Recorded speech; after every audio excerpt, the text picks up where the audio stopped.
Hello everyone, how are you? I hope you are all doing fine. Last video आप लोगों ने मेरे साथ करी थी ग्रेविटेशन. आज हम एक नया टॉपिक करेंगे फिजिक्स का आप लोगों के साथ, ऑसिलेशंस एंड वेव्स. तो I hope you are enjoying physics sessions. Do show me your love by commenting and liking the session so that I can come up with more and more session. Okay, so do you know time? Question का answer अब आप अगर आप लोग जानते हो पहले से तो प्लीज कमेंट करके मुझे बताना. अभी हम देखते हैं क्या कहने की कोशिश कर रहा है ये. The most abundant element in universe. What do you think is the most abundant, यानी कि सबसे ज्यादा मात्रा में जो प्रेजेंट है एक एलिमेंट पूरे ब्रह्मांड के अंदर, वो कौन सा होना चाहिए? एलिमेंट्स आपने पढ़ी होगी, पीरियोडिक टेबल भी पढ़ते थे हम, उसमें आपने बहुत सारे एलिमेंट्स पढ़े होंगे. 118 और 120 इतने एलिमेंट्स उस टेबल में दिखाई देते हैं. तो उस एलिमेंट में से आपको क्या लगता है कि यूनिवर्स का सबसे अबंडेंट एलिमेंट कौन सा होने वाला है? आप गेस करो. नहीं पता तो आप मेरे साथ stay tuned, I will tell you. ये देखिए यहाँ से निकल के आएगा हमारा abundant element, hydrogen. Hydrogen is the most abundant element in the universe. Okay, so अब करते हैं हम अपने question start without wasting any more time. No, we were not wasting time. We were just letting you know some facts ताकि आपकी कुछ general awareness बढ़ सके और हम आपको कुछ नया नया प्रेजेंट करते रहे ताकि हम आपके साथ इंटरैक्टिव सेशंस को और लाते रहे. Okay, time period of simple pendulum inside the satellite orbiting the earth is. इस क्वेश्चन से करने से पहले मैं आपको एक बेसिक चीजें बताती हूँ. ऑसिलेशंस से रिलेटेड कुछ चीजें आपको पता होनी चाहिए. ऑसिलेशन में एसएचएम, सिंपल हार्मोनिक मोशन जिसे हम कहते हैं. सिंपल हार्मोनिक मोशन से देखो हम क्या समझते हैं, एक ऐसा मोशन जो आप किसी साइनोसोइडल फॉर्म में बता पाओ, या फिर उसका जो मोशन है वो सिंपल हार्मोनिक फंक्शंस जो कि होते हैं साइन और कोसाइन, इसके टर्म्स में बता पाओ. अब आप लोग सोचोगे कि साइनोसोइडल कोसाइन ये सब कुछ क्या है. टेक्निकलिटीज में ना जाते हुए एसएचएम में आपको दो तीन चीजें पता होनी चाहिए. डिस्प्लेसमेंट, इसे आप साइनोसोइडल या कोसाइन फॉर्म में बिल्कुल बता सकते हैं, पर हमें इतना डेप्थ में जाने की जरूरत नहीं है, हमें अपने जनरल जीके के लिए पूरा करना है. एक वेलोसिटी, एक्सेलरेशन, रीस्टोरिंग फोर्स, इनके बारे में कुछ कुछ पता होना चाहिए. जब भी कोई एसएचएम मोशन होता है उसमें कब आप उस मोशन को एसएचएम कह सकते हो या कब उसको सिंपल पेंडुलम का मोशन जो कि वो भी इसमें आता है एसएचएम में, कैसे पता लगेगा कि कोई मोशन एसएचएम है? तो इसमें एक चीज आती है कि जो रीस्टोरिंग फोर्स है अगर वो डायरेक्टली प्रोपोर्शनल है डिस्प्लेसमेंट के, यानी कि मान लो कोई भी सिस्टम ले लो, एक सिस्टम ले लेते हैं स्प्रिंग वाला, ये स्प्रिंग मास सिस्टम, ठीक है. मैंने इस मास को ऐसे होल्ड करके इधर स्ट्रेच किया तो मुझे पता है ये कहाँ जाने वाला है, पीछे की तरफ, है ना, मेरे छोड़ते ही. यानी कि मैंने इसे जैसे ही फोर्स रिमूव किया तो ये कहाँ जाएगा, बैकवर्ड. तो जब मैं इसे आगे स्ट्रेच कर रही हूँ तो इसके ऊपर एक रीस्टोरिंग फोर्स लग रही है, यानी कि एक ऐसी फोर्स जो इसे पीछे खींचना चाहती है. और वो रीस्टोरिंग फोर्स किसके डायरेक्टली प्रोपोर्शनल है, जितनी मैं इसे डिस्प्लेसमेंट दूंगी. पर आपको दिखाई दे रहा होगा कि मैम हम तो इधर खींच रहे हैं, डिस्प्लेसमेंट तो इधर दे रहे हैं, पर फोर्स तो उधर लग रही है. फिर ये डायरेक्टली प्रोपोर्शनल सेम साइन के साथ कैसे? सेम साइन के साथ नहीं आती, नेगेटिव साइन के साथ आती है. और इस प्रोपोर्शनैलिटी साइन को हटाने के बाद एक आता है स्प्रिंग कांस्टेंट. अब थोड़ा सा इसको हम हाइब्रिड फॉर्म में समझते हैं कुछ और टर्म्स में. Force, Newton's laws of motion से आप लोगों को पता है हम क्या लिख सकते हैं, मास इनटू एक्सेलरेशन. और ये क्या है, माइनस के एक्स, है ना. तो एक्सेलरेशन की वैल्यू भी अगर आप लोग देखें तो वो भी किसके डायरेक्टली प्रोपोर्शनल है, एक्स के, but with a negative sign. तो ये चीजें आप लोगों ने ध्यान रखनी है कि डिस्प्लेसमेंट अगर आप एक्स लें तो एसएचएम वो तब कहलाएगा जब रीस्टोरिंग फोर्स डायरेक्टली प्रोपोर्शनल होगा डिस्प्लेसमेंट के, ठीक है. और वो हमेशा ऑपोजिट डायरेक्शन में होगा जिस डायरेक्शन में डिस्प्लेसमेंट बढ़ रही है, ठीक है. ऐसे कुछ चीजें हम और पढ़ के चलेंगे. क्वेश्चंस के साथ साथ, आपको बिल्कुल भी दिक्कत नहीं होगी समझने में। तो फर्स्ट क्वेश्चन को करते हैं विथ फॉर्मूला। फॉर्मूलाज भी आपको साथ साथ रिवाइज करने हैं। मैं आपको कहूँगी कि आप एक नोटबुक बना लीजिए करिए, जो भी आप ये नोट्स कर रहे हैं उसमें वो फॉर्मूला तो एटलीस्ट लिख लो, ताकि इससे रिलेटेड जब भी अगली बार क्वेश्चन देखो तो आपका सॉल्व हो जाए। ठीक है, चलो। Time period of simple pendulum inside the satellite orbiting the earth is. Time period simple pendulum का बिल्कुल बाय हार्ट कर लेना है आपने, 2 pi root over L by G। ये क्या क्या है? टाइम पीरियड का मतलब होता है कि एक साइकिल कंप्लीट, मान लो ये सिंपल पेंडुलम है, ये यहां से चला, यहां से स्टार्ट किया हमने, ठीक है, फिर ये एक बार ऊपर गया, नीचे वापस से इधर जाके और फिर वापस इधर आ गया। इस पूरी साइकिल को जितना टाइम लगता है उसे हम क्या बोलते हैं? Time period of simple pendulum. किस किस पे डिपेंड करता है? एक तो लेंथ पे, इफेक्टिव लेंथ, ठीक है, इफेक्टिव लेंथ L, और ये एक्सेलरेशन ड्यू टू ग्रेविटी, इन दो चीजों पे डिपेंड करते हैं। अब हम आते हैं हमारे क्वेश्चन पे। Simple pendulum inside the satellite orbiting the अर्थ। तो सैटेलाइट अर्थ के ऑर्बिट में बाहर जा चुकी है ना, और सैटेलाइट पे हम क्या लेके चलते हैं? Acceleration due to gravity. एक ही चीज है जो लिंक हो सकती है ना, एक्सेलरेशन ड्यू टू ग्रेविटी की वैल्यू 0। वेटलेसनेस कंडीशन होती है, देखे ना आप लोगों ने, मतलब वो भी जा रहे होते हैं यहाँ से, रॉकेट्स वगैरह भी, तो भी जो एस्ट्रोनॉट्स हो रहे होते हैं दे आर फ्लोटिंग, है ना, सो दे फील वेटलेसनेस, यानी कि जी की वैल्यू उधर हम क्या लेके चलते हैं? 0। तो अगर जी की वैल्यू 0 लेके चलेंगे यहाँ पे, टी इनवर्सली प्रोपोर्शनल है रूट जी के, ये 0 आ गया तो टी की वैल्यू क्या आ जाएगी? इनफाइनाइट, यानी कि टाइम वहां पे बढ़ेगा ही नहीं, ऐसे कि इनफाइनाइट, कि चल रहा पेंडुलम, पता नहीं कब एक साइकिल पूरी होएगी। तो इसका आंसर क्या आएगा? इनफाइनाइट। चलिए नेक्स्ट क्वेश्चन करते हैं। अगेन वही फॉर्मूले पे क्वेश्चन है, तो आप लोग पहले से ट्राई करेंगे और फिर सॉल्यूशन देखेंगे पोज करके, ठीक है। The length of simple pendulum is increased then the time period will. अभी देखा कि टी डायरेक्टली प्रोपोर्शनल है लेंथ के, है ना, तो लेंथ अगर बढ़ जाए तो टाइम पीरियड भी क्या होना चाहिए? बढ़ना चाहिए, है ना, time period will increase, okay.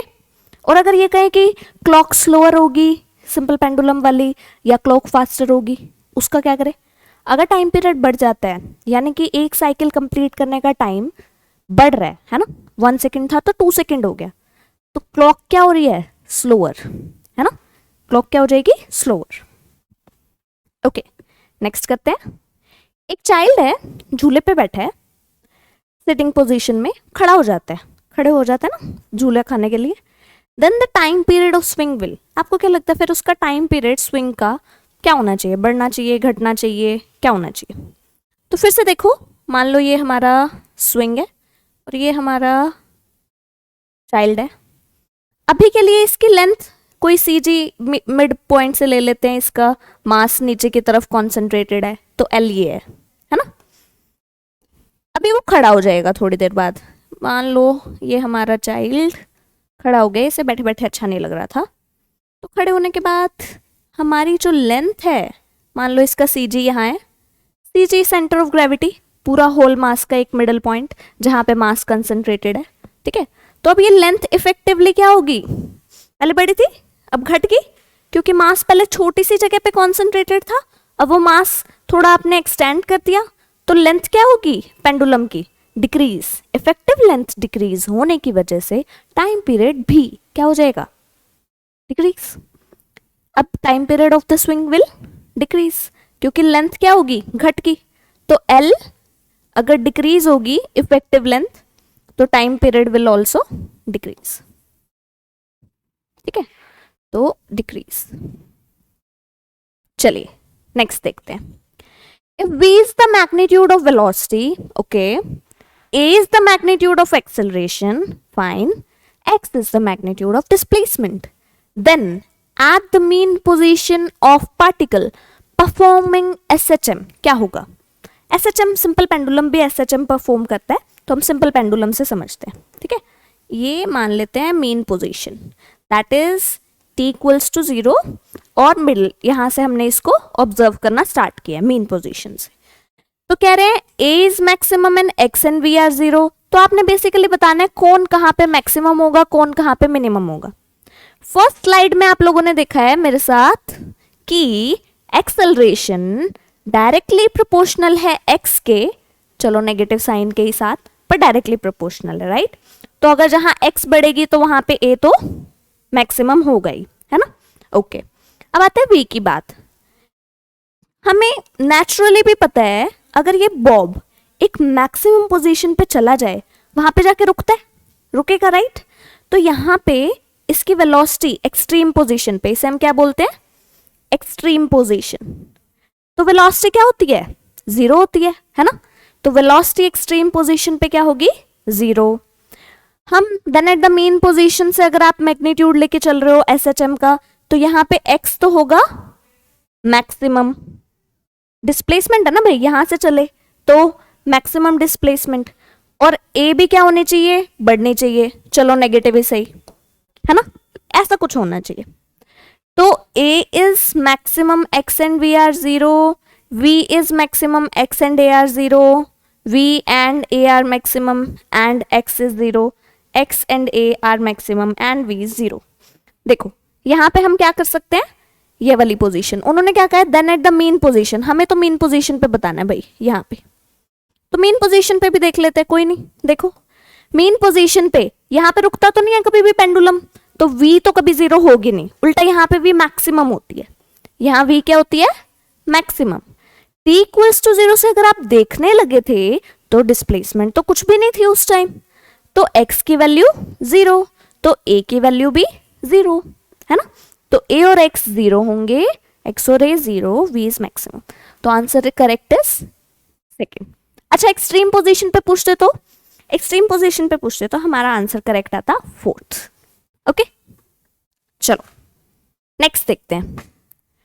Which of the following parts of the sunlight makes the solar cooker hot. क्योंकि वेव्स हमने टॉपिक में डाला है तो कुछ वेव्स के बारे में आपको पता होनी चाहिए, जनरल इंफॉर्मेशन। पहली बात, जो सनलाइट आती है वो रेडिएशंस की फॉर्म में आती है, लाइट, और वो लाइट ईएम वेव काउंट होती है, उसका नेचर ट्रांसवर्स होता है। अब कह रहे हैं कि ऐसी कौन सा पार्ट है सनलाइट का जो कि हीटिंग में काम आता है, हॉट करने में, यानी कि किसी हीट रेडिएशंस किसे कहते हैं। तो एक इंफ्रारेड रेडिएशंस ऐसी होती हैं which are known as heat radiations. कोई भी हॉट बॉडी कौन से टाइप की रेडिएशन एमिट करती है, इंफ्रारेड। तो ये आपको ध्यान रखना है, ठीक है। Infrared are heat radiations. तो किसी भी चीज को हीट करने में, हीट अप करने में which type of waves are present या which type of waves are responsible, infrared. Okay चलिए नेक्स्ट क्वेश्चन। ये क्वेश्चन है मतलब स्टार्टिंग से, जब से साउंड पढ़ते हैं तब से हमारे पास एक कैरेक्टरिस्टिक आती है उसकी। एक आता है लाउडनेस और एक आती है पिच, है ना। लाउडनेस वही जो आप रेडियो या फिर कोई भी अपने फोन में भी वॉल्यूम इंक्रीज कर देते हो तो लाउडनेस एम्पलीट्यूड बढ़ा देते हैं, है ना। पिच श्रिलनेस, थिक, वो आती है ना तीखी सी आवाज, चुभने वाली आवाज। तो पिच वो कैरेक्टरिस्टिक है साउंड की, श्रिलनेस जिससे श्रिलनेस डिफाइन हो। तो इनमें से कौन से फैक्टर पे डिपेंडेंट है पिच, स्पीड ऑफ साउंड पे, एम्पलीट्यूड ऑफ साउंड पे, लाउडनेस पे या फ्रीक्वेंसी पे। तो देखो एक मान लो ये वेव है और एक ये वेव है, ठीक है। कुछ बेसिक चीजें आपको पता होनी चाहिए। फ्रीक्वेंसी का मतलब होता है number of waves in 1 second, ठीक है। फ्रीक्वेंसी को हर्ट्स में नापा जाता है और number of waves forming in 1 second, इसको हम बोलते हैं फ्रीक्वेंसी। इस वेव की फ्रीक्वेंसी आपको नेचुरली दिख रही है अगर दोनों का टाइम पीरियड सेम है। मान लो टाइम सेम चल रहा है और वेव दो अलग अलग है, तो आपको दिख रही है कि 1 सेकेंड में कितनी सारी वेव्स होंगी, है ना। या किसी भी पोर्शन में टाइम के इधर ज्यादा वेव्स है, इधर कम वेव है ना। तो frequency number of waves in 1 second, और पिच भी ऐसी वेव्स की, ऐसी साउंड की ज्यादा होती है। ये तीखी वॉइस की अगर आप ग्राफ बनाओगे, ग्राफिकली देखोगे, और ये थोड़ी मतलब ऐसे होता है थिक वॉइस, जैसे बॉयज़ की होती है, गर्ल्स की और बॉयज़ की वॉइस में गर्ल्स की पिच हाई होती है और बॉयज़ की कम, ठीक है। तो फ्रिक्वेंसी इज अ करेक्टरिस्टिक जो कि पिच पे डिपेंड करती हुई करेक्टरिस्टिक पिच की frequency. Okay, next, what type of waves are light wave? ये जो दिखाई देती हैं लाइटिंग्स, कौन से टाइप की वेव होती हैं ये? Transverse, longitudinal. तो वेव्स देखो बेसिकली आपको पता होना चाहिए, एक होती है मैकेनिकल वेव्स और एक होती है ईएम वेव्स, और भी होती हैं, मैटर वेव्स भी होती हैं, बट ये मैं कह रही हूँ ऑन द बेसिस किसको मीडियम की रिक्वायरमेंट होती है, किसको नहीं होती। मैकेनिकल वेव्स को मीडियम की रिक्वायरमेंट होती है और ईएम वेव्स को मीडियम की रिक्वायरमेंट नहीं होती।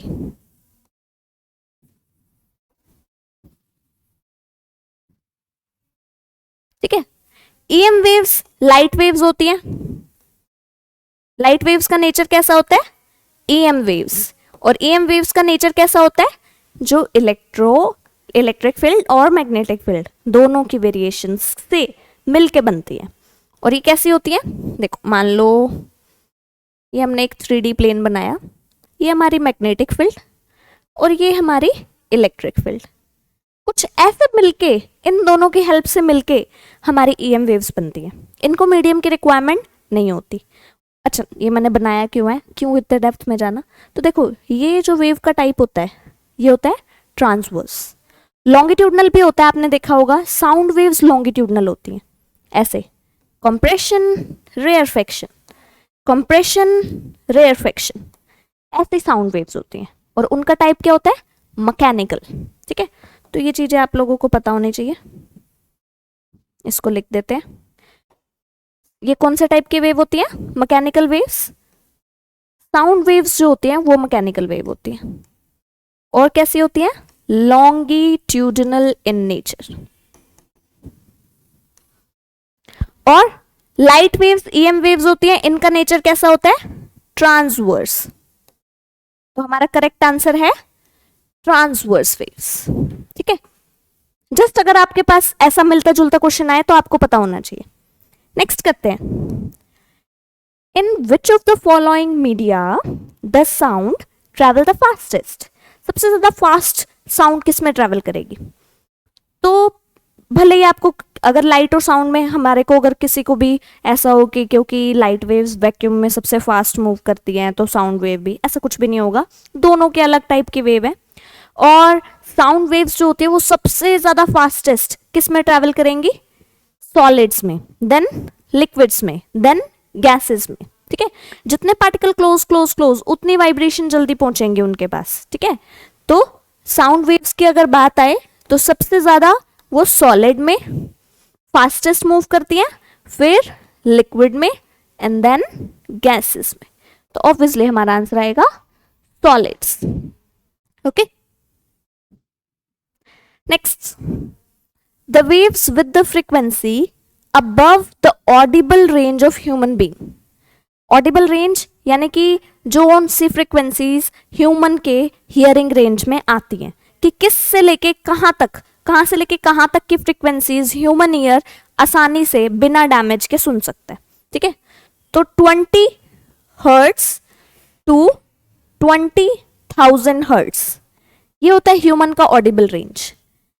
इनके अबव इनके 20 हर्ट्स के वो होती हैं अल्ट्रासोनिक वेव्स। Ultrasonic waves. और इनसे पहले 20 हर्ट्स से लेस इंफ्रासोनिक। ये लेस देन 20 हर्ट्स और ये मोर देन 20 किलोहर्ट्ज। ठीक है, तो आंसर हमारे पास क्या आ जाएगा? Ultrasonic waves. ओके, चलिए नेक्स्ट करते हैं। अच्छा, हमने ये तो देख लिया कि साउंड वेव्स जो है वो सबसे ज्यादा फास्टेस्ट किस में मूव करती है? सॉलिड में, फिर लिक्विड में, एंड देन गैसेस में। क्या कोई ऐसी चीज भी है जिसमें से साउंड वेव्स ट्रेवल ही नहीं करेंगी? बिल्कुल है, क्योंकि मैकेनिकल वेव्स है।